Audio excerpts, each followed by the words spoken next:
देव भगवान की जय। प्यारे कृष्ण कन्हैया लाल की जय।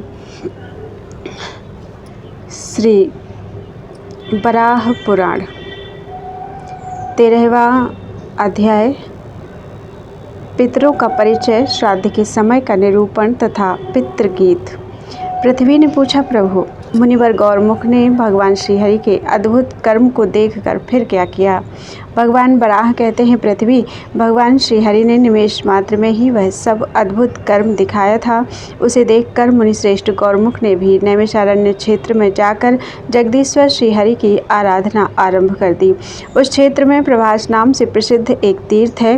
वह परम दुर्लभ तीर्थ चंद्रमा से संबंधित है।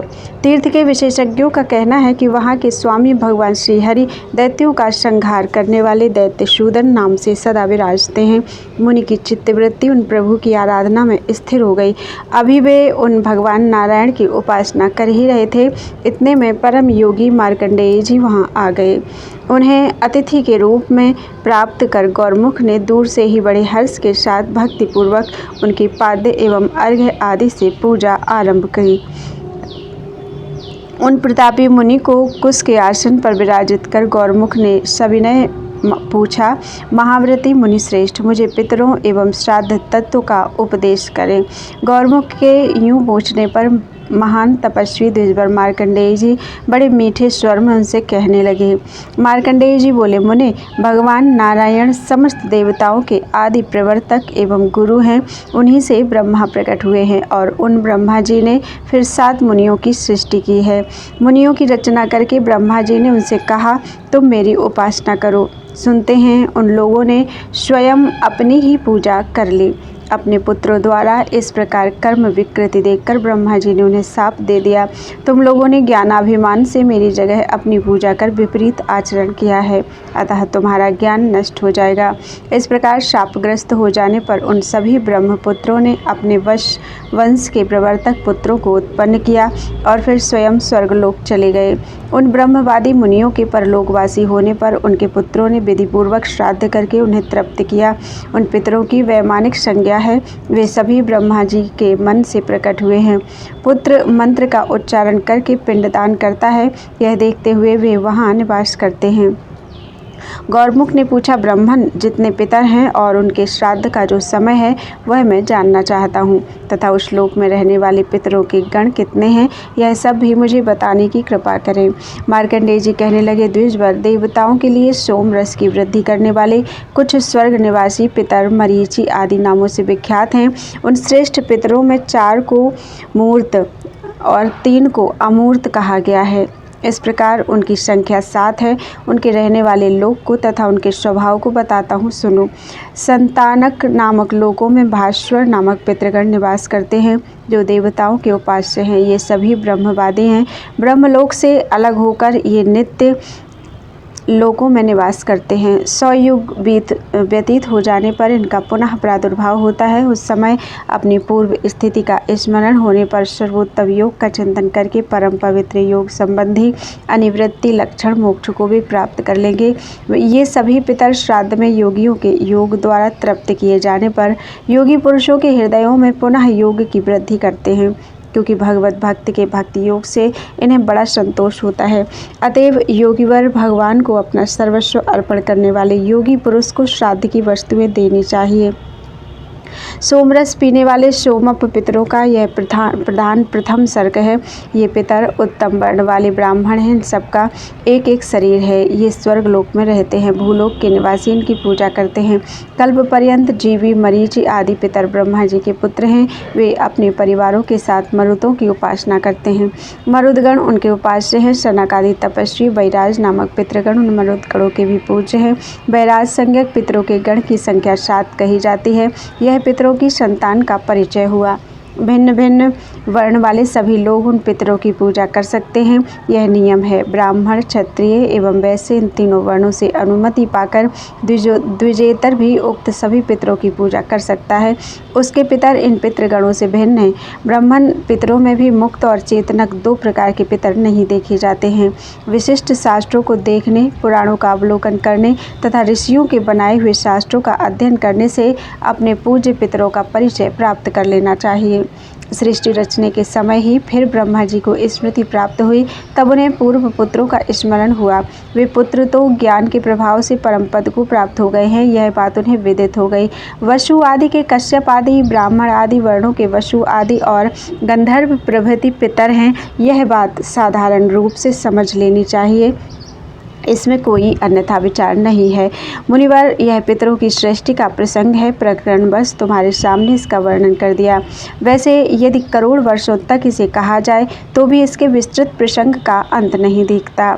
द्विजवर, अब मैं श्राद्ध के लिए उचित काल का विवेचन करता हूँ, सुनो। श्राद्धकर्ता जिस समय श्राद्ध योग पदार्थ या किसी विशिष्ट ब्राह्मण को घर में आया जाने अथवा उत्तरायण या दक्षिणायन का आरंभ व्यतिपात योग हो, उस समय काम्य श्राद्ध का अनुष्ठान करे। विषुव योग में सूर्य और चंद्रमा के ग्रहण के समय सूर्य के राश्यंतर प्रवेश में नक्षत्र अथवा ग्रहों द्वारा पीड़ित होने पर, बुरे स्वप्न दिखने तथा घर में नवीन अन्न आने पर काम्य श्राद्ध करना चाहिए। जो अमावस्या, अनुराधा, विशाखा एवं स्वाति नक्षत्र से युक्त हो, उसमें श्राद्ध करने से पितृगण 8 वर्षों तक तृप्त रहते हैं। इसी प्रकार जो अमावस्या, पुष्य, पुनर्वसु या आर्द्रा नक्षत्र से युक्त हों, उसमें पूजा होने से पितृगण 12 वर्षों तक तृप्त रहते हैं। जो पुरुष देवताओं एवं पितृगणों को तृप्त करना चाहते हैं, उनके लिए धनिष्ठा, पूर्वा भाद्रपद अथवा सतभिषा से युक्त अमावस्या अत्यंत दुर्लभ है।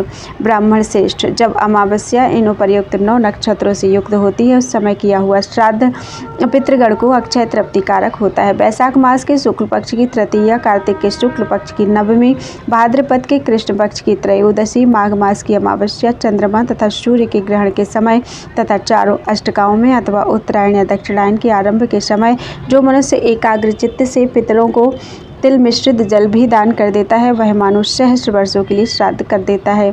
यह परम रहस्य स्वयं पितृगणों का बतलाया हुआ है। कदाचित माघ की अमावस्या का यदि शतभिषा नक्षत्र से योग हो जाए तो पितृगण की तृप्ति के लिए यह परम उत्कृष्ट काल होता है। द्विजवर, अल्प पुण्यवान पुरुषों को ऐसा समय नहीं मिलता, और यदि उस दिन धनिष्ठा नक्षत्र का योग हो जाए तो उस समय अपने कुल में उत्पन्न पुरुष द्वारा दिए हुए अन्न एवं जल से पितृगण 10,000 वर्ष के लिए तृप्त हो जाते हैं। तथा यदि माघी अमावस्या के साथ पूर्वा भाद्रपद नक्षत्र का योग हो और उस अवसर पर पितरों के लिए श्राद्ध किया जाए तो इस कर्म से पितृगण अत्यंत तृप्त होकर पूरे युग तक सुखपूर्वक शयन करते हैं। गंगा, शतद्रु, विपाशा, सरस्वती और नैमिषारण्य में स्थित गोमती नदी में स्नान कर पितरों का आदरपूर्वक तर्पण करने से मनुष्य अपने समस्त पापों को नष्ट कर देता है। पितृगण सर्वदा यह गान करते हैं कि वर्षा काल में भाद्रपद शुक्ल त्रयोदशी के मघा नक्षत्र में तृप्त होकर फिर माघ की अमावस्या को अपने पुत्र पौत्रादि द्वारा दी गई पुण्य तीर्थों की जलांजलि से हम कब तृप्त होंगे। विशुद्ध चित्त, शुद्ध धन, प्रशस्त काल, उपर्युक्त विधि, योग्य पात्र धन और परम भक्ति, ये सब मनुष्य को मनोवांछित फल प्रदान करते हैं। पितृगीत। विप्रवर, इस प्रसंग में पितरों द्वारा गाए हुए कुछ श्लोकों का श्रवण करो। उन्हें सुनकर तुमको आदरपूर्वक वैसा ही आचरण करना चाहिए। पितृगण कहते हैं, कुल में क्या कोई ऐसा बुद्धिमान धन्य मनुष्य जन्म लेगा जो वित्त लोलुपता को छोड़कर हमारे निमित्त पिंडदान करेगा। संपत्ति होने पर जो हमारे उद्देश्य से ब्राह्मणों को रत्न, वस्त्र, यान एवं संपूर्ण भोग सामग्रियों का दान करेगा, अथवा केवल अन्न वस्त्र पात्र वैभव होने पर श्राद्ध काल में भक्ति विनम्र चित्त से श्रेष्ठ ब्राह्मणों को यथाशक्ति भोजन ही कराएगा, या अन्न देने में भी असमर्थ होने पर ब्राह्मण श्रेष्ठों को वन्य फलमूल, जंगली शाक और थोड़ी सी दक्षिणा ही देगा। यदि इसमें भी असमर्थ रहा तो किसी भी द्विश्रेष्ठ को प्रणाम करके एक मुट्ठी काला तिल ही देगा। अथवा हमारे उद्देश्य से पृथ्वी पर भक्ति एवं नम्रता पूर्वक 7-8 तिलों से युक्त जलांजलि ही देगा।